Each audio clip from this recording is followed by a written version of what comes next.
So here's my plan for putting wheels on the boat platform. I got these 3-inch polyurethane swivel casters. Some of them have locks and some of them do not have wheel locks. And they say they're 3 inches, but from the mounting bracket up to the wheel, I just put a block of wood here so I could easily measure the height. It's actually about 3 3/4 inches.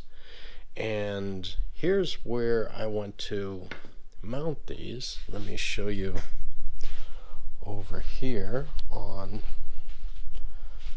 the boards that are ready. I put this 2x4 on top of this 2x6, and if we line up the edges here like this, what I'm thinking about is the outside edges will be made from these 2x6s, and there will be some cross beams also 2x6s, and there will be some 2x4s as stringers.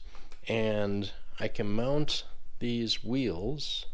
Maybe I need to double up the 2x4s, but I can mount these wheels like this on the bottom of the 2x4s, and then the wheel extends a little bit below the edge of the 2x6s. And then on top of all of this would be another 1/2 inch sheet of plywood. So this will put from the top of the plywood to the bottom of the wheels will make a total platform height of about 7 1/4 inches, which is right what I'm looking for if I want to be able to get this boat out of my garage when it's done.